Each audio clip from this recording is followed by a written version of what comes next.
بسم الله الرحمن الرحيم. السلام عليكم ورحمة الله وبركاته.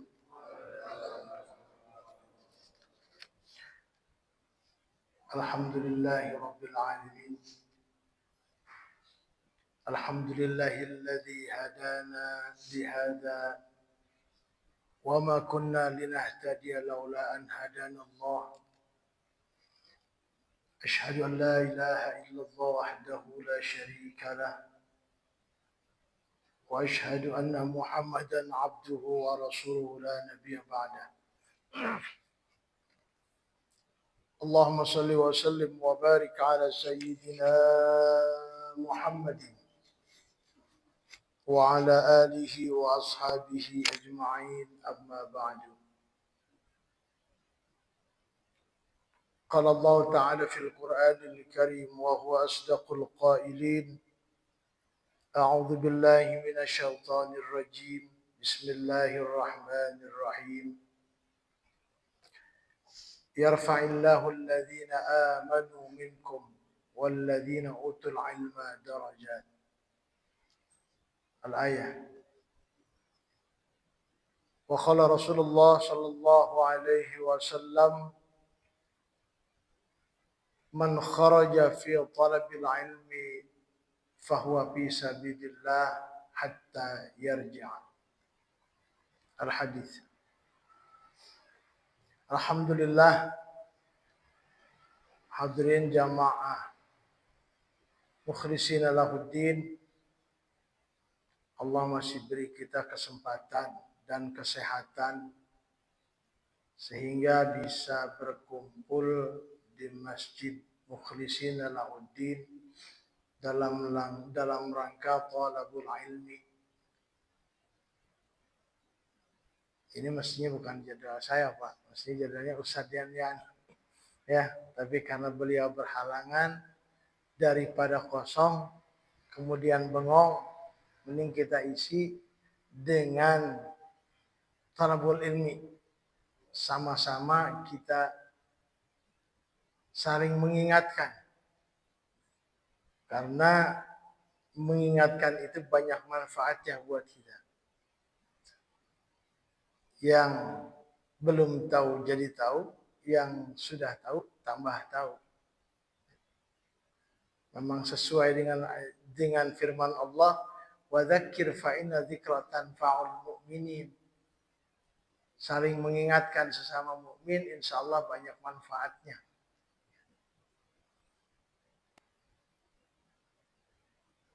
Mudah-mudahan langkah kita dari rumah menuju masjid untuk thalabul ilmi sama Allah dicatat sebagai amal ibadah buat bekal kita menghadap Allah Subhanahu wa taala. Salawat ma'assalam senantiasa tercurahkan kepada baginda alam Nabi besar Muhammad sallallahu alaihi wasallam yang telah mengenalkan kita kepada Allah, yang telah mengajarkan kita beribadah kepada Allah, yang telah mengajarkan kita bagaimana hablum minallah dan hablum minannas. Dan dengan adanya beliau juga kita menjadi umat yang sangat beruntung. Dari sekian banyak kenikmatan harus kita syukuri karena adanya beliau. Dan kita disebut juga sebagai umat akhir zaman. Dengan kemurahannya Allah, kasih sayangnya Allah kepada beliau, setiap langkah kita, aktivitas kita, kalau kita niatkan hanya untuk Allah, dinilai ibadah. Jadi dari rumah kita ke sini bukan hanya sekedar salat Jumat, tapi juga ditolabil ilmi, untuk menuntut ilmu. Walaupun masjid kita ini paling banyak kegiatannya, Pak. Ya, dalam seminggu itu berapa kegiatan, ada pengajian, ya. Mudah-mudahan sih nggak bosan, Pak, ya. Gitu ya. Mudah-mudahan nggak bosan.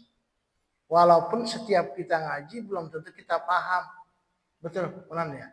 Belum tentu kita paham, nggak apa-apa. Yang dianjurkan sama Allah dan Rasulnya adalah thalabul ilmiyah, belajarnya, bukan pahamnya. Ya. Niatnya saja kita keluar dari rumah untuk menuntut ilmu sudah dicatat ibadah. Bahkan fi sabilillah, di jalan Allah. Ya. Banyak hadis-hadis tentang thalabul ilmi yang mungkin kita anggap remeh, kita sepelekan, tapi luar biasa. Ya, salah satunya di mukadimah tadi saya mengatakan man kharaja fi thalabil ilmi fahuwa fi sabilillah. Siapa orang yang keluar untuk menuntut ilmu fi sabilillah, di jalan Allah. Umpama jalan mau ke masjid, mau sholat maghrib sekaligus menghadiri pengajian. Umpama tiba-tiba jatuh, kesandung, wafat, meninggal. Gimana Pak? Fisabilillah. Karena niatnya thalabul ilmi karena Allah. Kata siapa? Kata Nabi kita. Maka kita beruntung punya Rasul, punya Nabi terakhir yang banyak sekali kemurahannya, banyak sekali rasa sayangnya kepada umatnya. Segala aktivitas perbuatan ibadah kita yang kita lakukan, kalau diniatkan karena Allah, bernilai ibadah.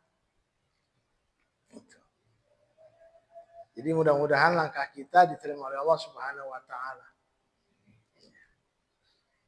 Tadi siang saya disuruh minta untuk gantiin pelatihan. Gitu. Akhirnya saya bingung apa yang mau sampaikan, saya bikin coretan.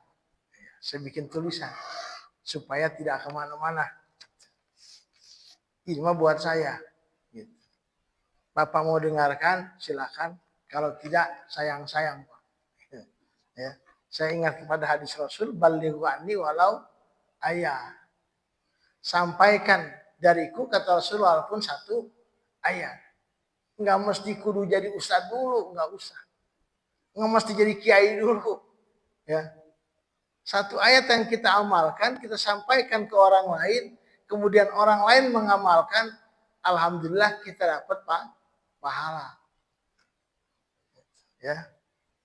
Orang lain ikut yang kita lakukan, karena kita cuma tahu sedikit tentang ilmu, orang lain kita kasih tahu, dan dia melakukan, kita dapat amal soleh, amal jariah. Gitu. Ya. Man dalla ala khairin falahu mithlu ajrin fa'ilihi. Siapa orang yang menunjukkan tentang kebaikan, ya, falahu ajrin fa'ilihi, dia itu pahalanya sama dengan orang yang melakukan. Padahal kita nggak melakukan, cuma ngasih tahu saja. Kebetulan yang kita kasih tahu belum tahu, atau mungkin tahu tapi lupa. Dikasih tahu sama kita, alhamdulillah, ingat lagi, dilakukan amal soleh tadi, kita dapat poin pahala. Itu untungnya umatnya Nabi Muhammad. Walaupun umurnya pendek, baina sittina wa sab'in, antara 60-70, tapi amalan-amalan sekecil apapun yang kita lakukan, kalau niat karena Allah, insya Allah berpahala dan bernilai ibadah. Jadi segala sesuatu jangan dianggap remeh, Pak. Kalau niatnya ibadah karena Allah, insya Allah dapat ganjaran. Tapi sebesar apapun amalan yang kita lakukan, kalau tidak kita koneksikan kepada Allah, maka tidak bernilai ibadah. Rubba amalin saghir tusghid, rubba amalin saghir tu'zimuhun niyah. Berapa banyak amalan-amalan yang kecil, tapi menjadi besar pahalanya kalau diniatkan karena Allah. Tapi sebaliknya, rubba amalin kabir tusghiruhun niyah. Berapa banyak amalan ibadah yang kita lakukan terlihat wah, luar biasa, hebat, dahsyat, modalnya gede, tapi niat bukan karena Allah, jadi kecil di hadapan Allah. Ya. Jadi innamal a'malu binniyah. Segala amal perbuatan itu karena niatnya. Jadi mumpung belum selesai pengajian, niatin talabul ilmi, mau hadir ke pengajian. Ya. Duduknya saja sudah bernilai ibadah. Paham nggak paham belakangan, Pak. Gitu. Ya. Paham nggak paham belakangan. Saya ingat akan hadis Rasulullah bersabda kepada sahabatnya yang bernama Ibnu Mas'ud. Mungkin sebagian ustaz sudah tahu nih ya. Ada seorang sahabat yang hidupnya semasa Rasul, tapi secara usia jauh, Pak. Umurnya jauh. Rasul sudah besar, Ibnu Mas'ud masih kecil. Namanya siapa? Abdullah. Dipanggilnya Ibnu Mas'ud. Anak Mas'ud. Orang Arab kan begitu, Pak. Jadi dipanggil kadang ada namanya, ada juga yang dipanggil nama bapaknya. Ya Ibnu Mas'ud, wahai anaknya Mas'ud. Namanya Abdullah. Sahabat ini memang sangat cinta, sayang sekali kepada Rasul. Bahkan dia sangat rindu juga kepada Rasul. Apapun yang Rasul lakukan, dia selalu ikuti. Konon secara fisik Ibnu Mas'ud itu orangnya kecil. Kecil, pendek gitu, nggak kayak Pak Komandan jangkung tinggi gitu. Ya. Ibnu Mas'ud kecil, ya. Tapi kelebihannya dia sering melayani Rasulullah. Allah berikan kelebihan dengan suara yang indah. Jadi Rasul kalau pada saat suatu ketika dia kangen rindu akan suara Al-Quran, Ibnu Mas'ud suruh baca Quran. Rasul nggak dengerin. Ketika Rasul mau wudu, Ibnu Mas'ud yang melayani. Ngucurin cair buat wudu, Ibnu Mas'ud. Umurnya bisa diperkirakan berkisar 24-25 tahun bedanya, perbedaannya. Jadi tidak seumur, Pak. Usianya jauh, Ibnu Mas'ud masih anak-anak. Tapi begitu ta'zimnya, begitu cintanya kepada Rasul, begitu senangnya dia melayani Rasul, kebutuhan Rasul, dia yang mencukupinya, dia yang melayaninya. Walaupun orangnya kecil. Tapi perlente gitu, Pak. Rapih. Berpakaian rapi. Orangnya kecil. Beda dengan sahabat-sahabat Rasul yang lainnya yang lebih tua seperti Abu Bakar, Umar, Utsman jangkung-jangkung, Pak. Walaupun dia orang Arab masih kecil. Makanya di kota Madinah itu ada satu pohon yang batangnya itu melebar, tapi pendek tidak tinggi. Jadi kalau sahabat-sahabat Rasul lewat ke situ, dia selalu merunduk, ya, melondos gitu ya, merunduk lah. Kalau tidak merunduk apa? Kepentol, ya kan? Makanya dia merunduk. Nah, Abu Bakar lewat merunduk. Nah, merunduk ke bawah karena tingginya segini ya. Umar lewat merunduk. Utsman pun sama. Nah, Ibnu Mas'ud bagaimana? Merunduk juga, Pak. Ibnu Mas'ud merunduk juga. Kalau bahasa kita begini. Abdullah, gitu ya, namanya Abdullah. Ente kan kecil, pendek. Lewat pohon ini mah gak usah merunduk. Nyelonong aja lewat. Dia masih merunduk juga. Apa kata Ibnu Mas'ud? Rasulullah tiap lewat pohon ini merunduk juga. Gitu. Walaupun dia lewat juga nggak pentol, ya, terkedagor. Kalau Umar kedagor karena tinggi, tapi dia sambil merunduk juga. Walaupun jalan juga lewat, dia merunduk, Pak. Kenapa? Rasulullah seperti itu. Artinya apapun yang dilakukan Rasulullah diikuti sama Ibnu Mas'ud. Ya, jadi mengikuti sunnah Rasul. Apapun yang dilakukan Rasul dia ikutin. Itu Ibnu Mas'ud gitu ya. Karena saking cintanya, saking sayangnya, saking takzimnya, apapun yang dilakukan oleh Rasul diikuti. Itu namanya sunnah.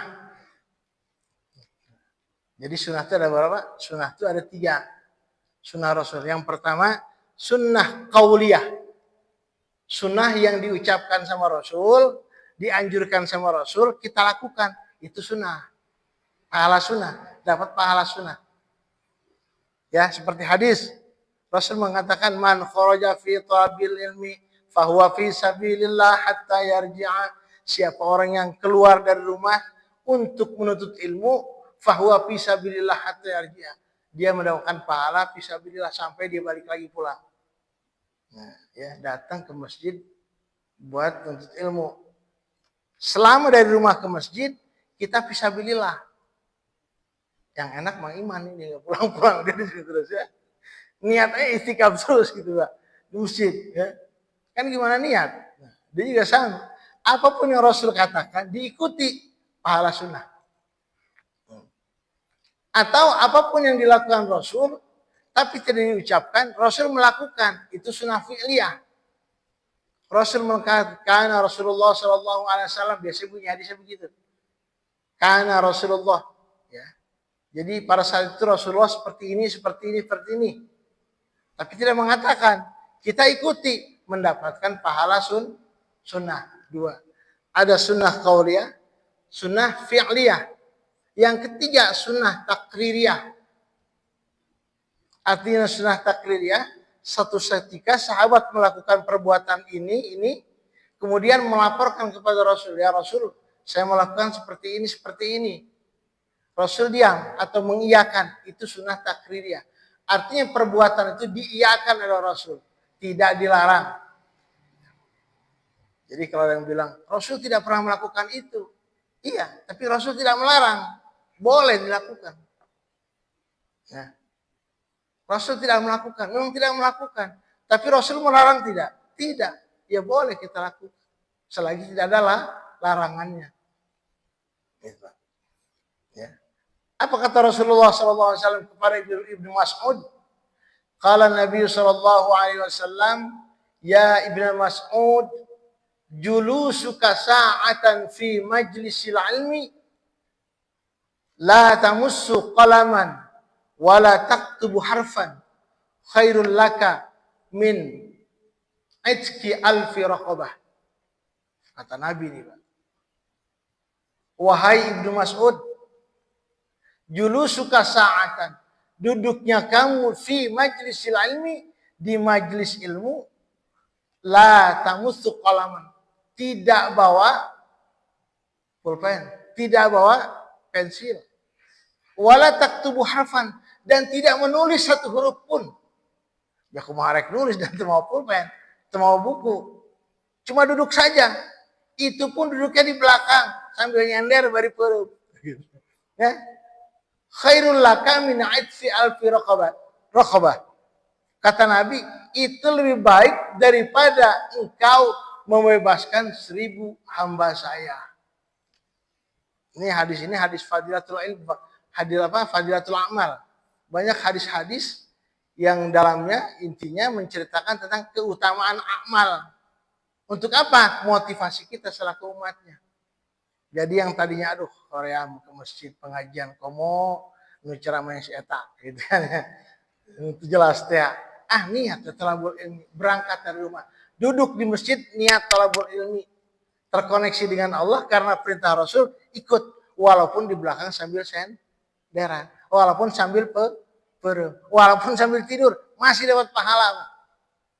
Kata Nabi, khairul laka min itqi alfi raqabah. Lebih baik daripada engkau membebaskan 1000 hamba saya. 1000 apa? Hamba saya itu namanya? Budak. Nah, ngenes budak Sundanya. Ini kata Rasul, Pak. Hadisnya ada tuh saja di Tanqihul Qaul. Kitab Tanqihul Qaul itu menceritakan tentang fadilatul amal. Ya kan? Kalau kita melakukan ini mendapat pahala seperti ini, melakukan ini mendapatkan pahala seperti ini. Kalau sholat duha rezeki jadi gampang, itu fadilatul amal. Jadi setiap yang kita lakukan, kalaupun yang kita lakukan niat karena Allah, selalu mendapatkan ibadah, mendapatkan pahala.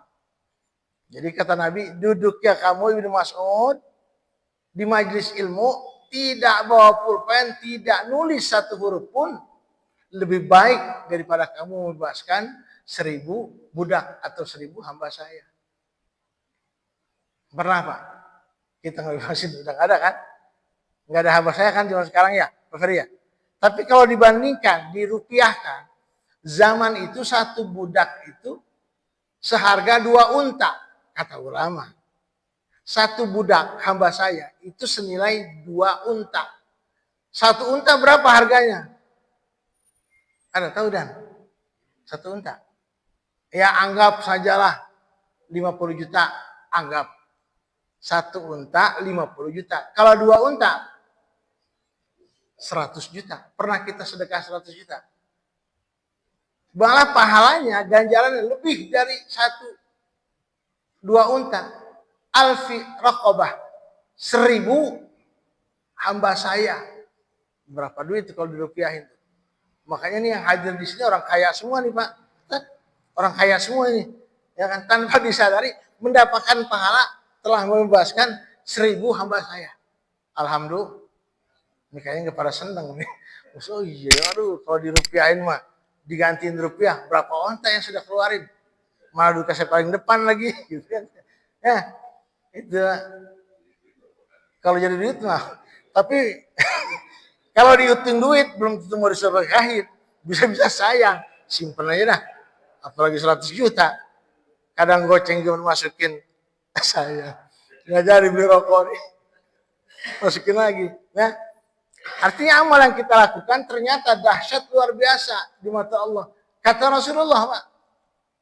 Ibnu Mas'ud, udah kamu datang ke musala, datang ke majelis salim, duduk aja. Nggak usah bawa pulpen, nggak usah. Bawa buku, nggak usah. Kalau saya bawa boleh? Boleh. Ya. Kenapa? Kalau kita bawa lebih bagus.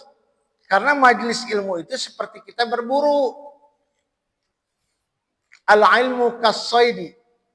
Al-ilmu saidun. Sayyid suyudaka bil hibalil wathiqah. Itu saja. Begitu ya? Ya. Ada pepatah mengatakan begitu. Al-ilmu saidun.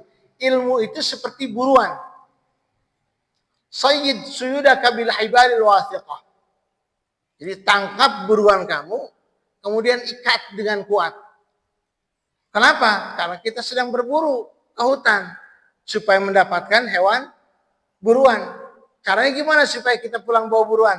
Bawa tali, dapat burung, bengket. Dapat kancil, rusak, pencit. Sehingga kita pulang bawa hasil. Sama di majelis taklim juga sama. Kenapa? Tempatnya ilmu. Kalau kita nggak bawa tali, nggak bawa pisau, masuk kanan, keluar kiri. Pas pulang, nawan tadi dukanya gitu. Yang penting masih ngejar pahala 1000 ontak lah, gitu ya. Ya nggak apa-apa, nggak apa-apa. Alhamdulillah daripada nggak datang ke majelis taklim, ya Pak ya. Kenapa? Setiap langkah kita dipertanyakan sama Allah.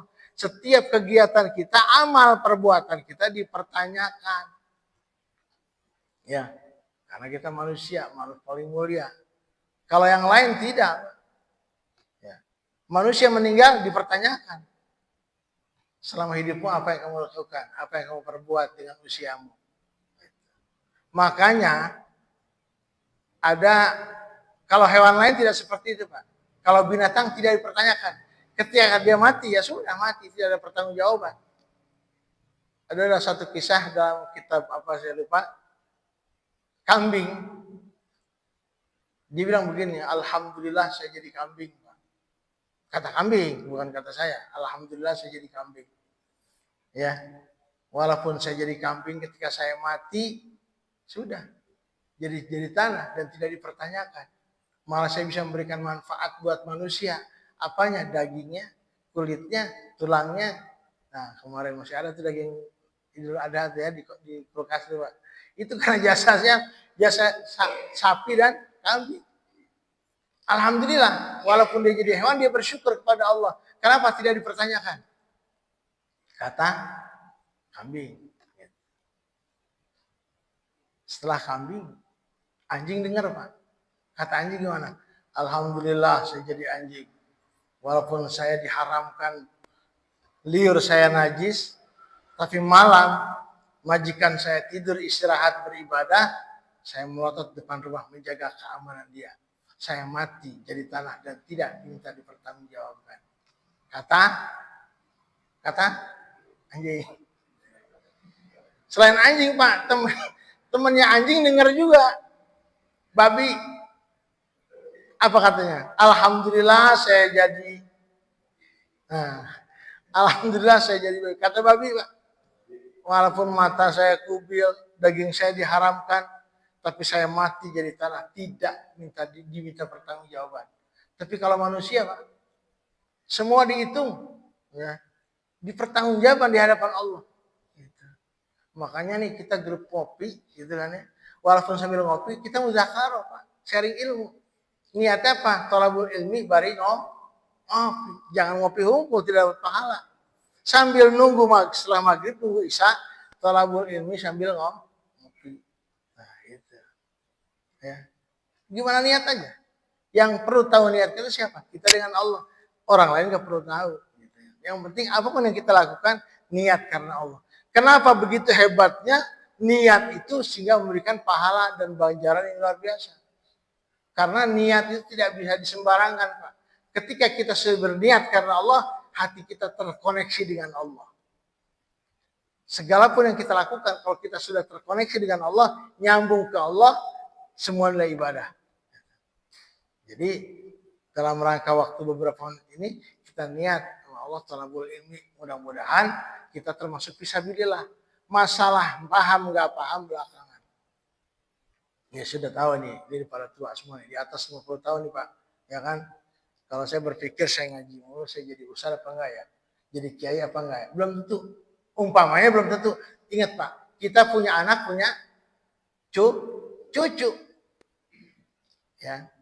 Apapun yang kita lakukan saat ini, insya Allah berimbas baik buat anak keturunan kita. Nah, mudah-mudahan dengan amal soleh yang saya lakukan, Allah berikan saya keturunan yang soleh dan soleha. Amin ya rabbal alamin. Jadi segala sesuatu koneksikan dengan Allah. Ya, Pak Jaim, bari ngodut. Kelihatan ya kata orang lain, ngapain Pak Jaim bengong aja. Lu nggak tahu, gue lagi zikir. Nah, zikir ke Allah. Hidup mah endah-endah aja Pak. Asik-asik aja. Ya kan? Bari mancing. Lagi rahmatnya deh. Mancing. Kata orang mancing. Tapi lagi zikir dia. Ya kan? Cukup hati kita koneksikan dengan Allah. Baik jejer majeng lauk, hati kita ke Allah. Pokoknya segala sesuatu niatkan karena Allah. Orang lain nggak perlu tahu, nggak jadi masalah. Kita niat karena Allah. Kita ingin dinilai sama Allah, bukan sama orang. Nah, itu Pak. Jadi pertama kata Rasulullah, julusuka sa'atan, duduknya kamu sesaat. Baik itu lailan aw naharan maupun siang atau malam, selagi kita duduk di majelis ilmu, tidak pegang pulpen, tidak nulis, cuma pasang telinga saja, khairul laka min alfi raqabah. Lebih baik kamu bersedekah 1000 membebaskan 1000 hamba saya. Hadisnya Pak. Itu kata hadis. Ya, satu. Itu Ibnu Mas'ud. Jadi kalau kita belum pernah bisa membebaskan 1000 hamba saya, atau paling tidak satu saja kita tidak bisa membebaskan memerdekakan hamba saya, kita masih kalah Pak Abu Jahal. Abu Jahal, pamannya Rasul, dia tuh benci sama Rasul ketika Rasulullah dewasa. Tapi ketika ponakannya Muhammad lahir, begitu gembiranya Abu Jahal sampai dia memerdekakan hamba sayanya. Pahalanya berapa? Ya kan? Berarti pahalanya 2 unta. Abu Jahal sejahal-jahalnya, Abu Lahab. Ya, walaupun namanya diabadikan dalam Al-Qur'an, tabbat yada abi lahabin wa tab, tapi dia pernah membebaskan hamba saya, budaknya, karena apa? Memiliki rasa gembira karena keponakan yang telah lahir yang bernama Muhammad. Rasulullah juga nggak mau kalah. Rasul lebih sayang sama umatnya. Apa pahala yang bisa mengalahkan Abu Lahab? Yaitu duduk di majelis ilmu. Duduknya saja bisa mengalahkan pahala orang kafir. Makanya kita sering-sering bersyukur, berterima kasih kepada Rasulullah Muhammad Shallallahu Alaihi Wasallam. Banyakin selawat tiap saat. Bye, bari wudud, bari jalan, salawat kontak terus ke Allah.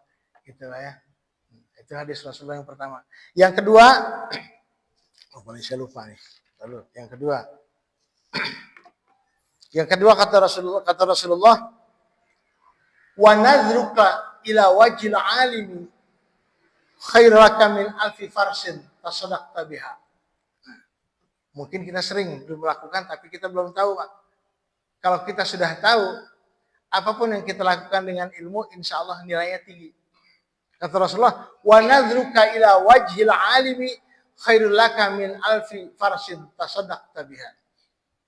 Artinya, wa nadhruka, pandanganmu, penglihatanmu, ila wajhil alimi, kepada wajah orang alim, khairul laka min alfi farsin tasaddaqta biha. Lebih baik engkau membeli 1000 kuda, tasaddaqta biha, engkau sedekahkan di jalan Allah. Nah, pernah Pak beli kuda? Sedekahin. Belum. Ya, kita ambil pahala itu dengan cara apa? Lihat wajah orang alim. Yang alim Pak, bukan yang di depan maksudnya. Orang alim. Kita kenal sama orang alim, ulama, kiai, habib, orang yang berilmu, kita pandang dengan penuh rasa mahabbah, cinta. Kemudian kita bergembira dan ingat kepada Allah, ingat kepada Rasulullah, ingat akan ilmu-ilmu agama, karena melihat wajah orang alim tadi, itu pahalanya sama seperti, lebih baik, khairun itu lebih baik. Lebih baik engkau memberi 1000 kuda, tasaddaqta fi sabilillah. Engkau sedekahkan di jalan Allah. Satu kuda berapa? 2 kuda berapa? Kalau 1000 berapa? Padahal kita modal cuma dengan melihat orang alim, Pak. Mungkin dulu kita ada rasa. Karena kita baru tahu hadisnya, mungkin yang baru tahu, yang sudah tahu. Kenapa ya kok kalau ngelihat kiai itu asa adem? Kenapa ya kok ngelihat ajengan eta asa seneng adem? Ya, itu bukan kebetulan, Pak. Memang soal tanamkan. Karena orang itu memiliki energi positif. Ketika kita melihat orang alim, bukan cuma melihat, malah kadang-kadang ketika kita ngobrol sama orang alim, ngada-ngada tuh bahasa beda, Pak. Yang dinanyakan tentang ilmu, ya kan? Tentang agama, gitu. Ketemu lagi sama orang mancing, nanya, "Dei, Farau teh naon sih sebenarnya?" Ya, Pak. Memang begitu. Jadi pakai sentong gitu. Ya, gitu. Itu seperti itu. Kata Rasulullah begitu. Wa nadruka ila wajhil alimi khairul laka min alfi farsin tasaddaqta biha. Lebih baik cuma melihat saja, gitu. Kita kemudian senang, bangga, bahagia. Itu sudah mendapatkan pahala lebih baik daripada kita membeli 1000 kuda kemudian disedekahkan di jalan Allah. Nah, itu Pak. Ya. Jadi yang kemarinnya kita biasa-biasa saja rubah, Pak. Ada rasa. Nah, kita perlu ngaji rasa juga kan. Timbulkan rasa bunga, rasa bahagia, rasa senang. Kenapa? Kalau bisa jangan cuma lihat aja, sempatkan kita untuk cium tangan orang-orang alim. Apalagi habib, orang-orang soleh. Ya, ulama-ulama jangan sekedar calaman begitu saja. Kita punya adat juga, tapi banyak fadilahnya, banyak hikmahnya. Cium tangannya. Kenapa? Innallaha yaj'alu fihi barakah. Allah menciptakan keberkahan dalam telapak tangan ini. Makanya kalau ada yang lihat salaman bolak-balik, itu bukan kebetulan. Kenapa? Allah menciptakan keberkahan di telapak tangan ini. Kamu orang soleh, lebih sering berdoa, gitu ya. Salaman cium bolak-balik, al berkah. Ya, minta keberkahan. Kenapa? Karena bisa jadi tangannya beliau ketika kita mencium tangan orang alim, melihat wajah orang alim, seakan-akan kita melihat wajah Rasulullah. Mencium tangan orang alim, seakan-akan kita mencium tangan Rasulullah. Dari mana ceritanya? Orang alim pasti punya guru. Gurunya punya guru. Gurunya lagi punya guru. Sumber ilmu di mana? Di siapa? Rasulullah. Dari Rasulullah ke sahabat, tabi'in dan lain sebagainya. Ini pasti pernah bertemu wajah dengan wajah. Atau kulit dengan kulit bersentuhan. Kemudian dia murid lagi. Baunya Rasulullah nempel ke muridnya. Terus sampai ke orang-orang saleh. Kita ngalah berkah. Disebutnya tabarukan. Ngalah berkah. Jadi ketika kita salam dengan orang alim, gitu Pak. Jangan dimenang aja. Allahumma barikli. Allahumma barikli. Ya Allah berkahikan keberkahan. Dari keberkahan orang alim. Ini konsep berkah udah banyak yang lupa nih Pak. Di zaman sekarang orang sudah tidak memperhatikan lagi yang namanya berkah. Nah, kampungan. Tidak. Berkah. Itu jarang. Atau barokah. Toko besi. Bukan toko besi. Barokah. Ini udah jarang orang menggunakan. Yang itu udah tutup Pak. Ya. Barokah ini sudah jarang Pak. Makanya gini kata Rasulullah. Badal Islamu ghariban. Fasayaudu ghariban kama bada. Islam itu dulu muncul dengan orang-orang yang aneh. Ya, di mana kala akhlak rusak, orang-orang Islam muncul dengan akhlak-akhlak yang mulia, kan aneh. Gitu. Di mana saat itu orang-orang menyembah berhala yang terlihat, tapi kok ada orang-orang muslim muncul menyembah Tuhan yang tidak terlihat, kan aneh. Fasayaudu wadaan, fasayaudu ghariban kama bada. Nanti menjelang akhir zaman, orang-orang aneh ini akan muncul lagi, Pak. Ya. Orang yang tadinya sudah jarang diserebet, jarang pakai sarung, pakai peci ke masjid, udah jarang sekarang kampungan. Kampungan masih ke masjid, pakai sarung gitu kan. Ya. Sarung ini tuh pakaian syar'an, Pak. Ini orang dulu bilang, karena ini sebetulnya asalnya dari Arab, sebutannya Arab. Syar'an. Syar'an, orang Jawa nggak bisa ngomong ain, jadi sarangan, sarangan, sarungan. Ya. Syar'an, pakaian semuanya orang bisa melihat ketika seseorang menggunakan sarung dengan peci, penilaiannya sudah beda. Peci ini apa? Kopiah. Kopiah, ya kan? Kopiah itu bukan kolan suatun. Kalau kolan suatun bahasa Arabnya. Kalau bahasa kita kan kopiah. Kopiah itu diambil daripada kata khauf. Khauf itu takut, ya kan? Khauf takut. Khafiyatun. Jadi kopiah. Biasanya orang yang pakai kopiah, pandangan orang lain itu beda. Ya, nongkrong di warung kopi, walaupun pakai peci yang kata kaki, orang masih lihat, wah orang soleh nih, pecinya ada. Khafiyah khauf, tandanya orang yang takut sama Allah. Ya. Tapi ketika tidak pakai peci, nongkrong di warung, orang lihat jelek, udah nggak bagus, ngopi mulu dia. Mending kalau mau ngopi pakai peci dah, biar udah aman. Ya, itu tanda-tanda Pak Ciri. Ya, walaupun tradisi kita seperti itu. Tapi kan tidak semata-mata hanya tutup kaca saya, tidak semata-mata pakai peci. Nah, itu salah satunya. Jadi sampai mana tadi? Melihat wajah seorang alim itu lebih baik daripada kita bersedekah. Oh, boleh. Bersedekah? Pak, halo. Pak, benar. Memandang wajah orang alim ya dengan rasa mahabbah, cinta, suka, gitu kan. Kemudian ingat kepada Allah, biasanya bukan cuma ingat, Pak. Ngomongnya juga ditata sama kita. Ngobrol dengan orang alim, orang soleh, bahasa kita tata. Ya kan? Beda sama orang suka ini gitu kan. Bahasa binatang keluar, Pak, gitu. Ya. Jadi tidak secara langsung orang alim tidak mempengaruhi kita. Kemudian kita cinta, kita suka, kata Allah, kata Rasulullah, lebih baik daripada kamu memberikan 1000 kuda, kamu sedekahkan di jalan Allah. Ya, 2. Jadi yang pertama tadi, duduknya kita walaupun sesaat, nggak sia-sia Pak. Baik baru film, baru nyerendeng nggak apa-apa. Yang penting di majelis ilmu. Nah, 1. Tapi besok jangan ada pengajian semuanya nyender semua tidur, jangan Pak. Ya, nah 1 itu. Jadi jangan kita anggap sepele nih, duduk di masjid, duduk di majelis taklim, jangan dianggap sepele. Karena Allah Rasul itu sangat serius Pak. Terhadap umat itu sangat serius. Apapun yang dilakukan diberikan ganjaran yang luar biasa. Bahkan Allah mintakan kepada Allah, Rasul mintakan kepada Allah, berikan ganjaran. Ya, walaupun umatnya umurnya pendek, tapi amalan perbuatan yang ikhlas karena Allah, perbuatan karena lillahi ta'ala diberikan pahala yang luar biasa. Itu yang kedua. Yang pertama, duduknya kamu di majelis ilmu lebih baik daripada engkau membebaskan 1000 amal saya. Yang kedua, pandanganmu melihat kamu ke wajah orang alim itu lebih baik dari kamu membeli 1000 kuda kamu sedekahkan di jalan Allah. Dua. Nah, kemudian terakhir, apa nih yang terakhir? Wassalamuka 'alal alimi khairul laka min ibadati alfi sanatin. Wassalamuka 'alal alimi, kalau secara tekstualnya, wassalamuka, ucapan salamu kepada orang alim, orang soleh, khairul laka min ibadati alfi sanatin. Lebih baik daripada kamu ibadah 1000 tahun. Makanya, cek Nabi. Ucapan salamu kepada orang alim, orang soleh, itu lebih baik daripada kamu ibadah 1000 tahun. Fadilahnya seperti itu Pak. Tapi ibadah yang mana? Ibadah sunnah.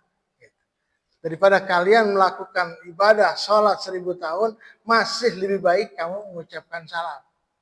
Tapi ada ulama mengartikan wasalamuka itu artinya memberikan keselamatan, mensejahterakan ulama, ya, apa namanya, menjamin ulama, menjamin orang soleh. Paling tidak berikan sifat yang nyaman buat orang-orang soleh, buat guru-guru kita, bikin dia nyaman, bikin dia enak. Sikap seperti itu, kata Rasul, lebih baik daripada kamu ibadah 1000 bulan. 1000 tahun. Fi alfi sanatin. 100 tahun. 1000 tahun. Kenapa? Dengan kita suka dengan ulama, dengan kita dekat dengan orang soleh, bergaul dengan orang soleh, apalagi kita menuntut ilmu dari orang soleh, ibadah kita akan benar beda di hadapan Allah. Makanya ibadah orang yang tidak ada ilmunya dengan ibadah orang yang berilmu nilainya beda. Disindir sama Allah, hal yastawi alladzina ya'lamun wal ladzina la ya'lamun. Kata Allah dalam Al-Qur'an, emang sama orang alim sama orang tidak alim? Kata Allah, tapi nggak mesti dijawab, bukan jawaban. Tidak butuh jawaban, kata Allah, hanya disindir. Apakah sama orang yang alim sama orang yang bodoh? Tidak. Ya. Artinya apapun yang dilakukan orang alim bernilai ibadah. Maka di Islam itu ada istilah alim, ada istilah abid. Ada dua, Pak. Ada alim, ada abid. Nah, alim artinya orang yang berilmu. Orang alim. Orang soleh, alim. Apapun yang dilakukan, ibadah yang dikerjakan, pasti berdasarkan ilmu. Maka nilainya beda di hadapan Allah. Yang satu lagi abid. Abid ini orang ahli ibadah. Ibadahnya rajin. Semangat, rajin. Tapi tidak pakai ilmu. Ya. Orang alim, apapun, bahkan langkahnya yang dilakukan, kata Rasulullah, apa dalam kata Rasulullah? Man intaqala liyata'allama ilman, ghufiralahu qabla ayyahtua. Siapa orang yang pindah dari rumahnya, pergi dari rumahnya, untuk menuntut ilmu, ghufiralahu qabla ayyahtua. Akan diampuni dosanya sebelum dia melangkah. Belum nepi kan ke masjid. Belum sampai ke majelis ilmu, belum sampai. Baru melangkah kaki, ampuni dosanya. Karena dia sudah tahu apapun yang dia lakukan, langkah demi langkah, ya kan, dosanya diampuni. Tapi orang yang tidak ada, tanpa ilmu melakukan sesuatu, tanpa ilmu tidak bernilai apa-apa. Nah, maka di sini sama Allah, hal yastawil ladzina ya'lamun wal ladzina la ya'lamun. Apa sama kata Allah? Bahkan di mukadimah tadi ayat Al-Qur'an, yarfa'illahu alladzina amanu minkum wal ladzina utul ilma darajat. Itu jamak pakai alif nanti ya. Bagus, itu ada alifnya jamak. Artinya kalau darajah derajat. Kalau darajat beberapa derajat. Yarfa'illahu alladzina amanu minkum, Allah akan angkat derajat di antara kamu orang-orang yang beriman dan berilmu, darajat beberapa derajat. Orang alim berilmu, ngumpet dimanapun pasti ketahuan. Pak Jem. Diangkat sama Allah, diangkat, dimuliakan. Walaupun dia bersembunyi, menutup dirinya, tapi Allah angkat. Kenapa? Janji Allah dalam Al-Quran. Ya. Kumpul dengan orang-orang awam, ada orang alim, walaupun dia menutup dirinya, menyembunyikan dirinya, janji Allah akan diangkat, dimuliakan sama Allah. Ya, itu salah satunya. Jadi dalam kesempatan kali ini hanya menyampaikan hadis-hadis fadilah amal, artinya perbuatan-perbuatan yang kita lakukan keseharian tanpa kita sadari ternyata bernilai ibadah di hadapan Allah Subhanahu wa taala.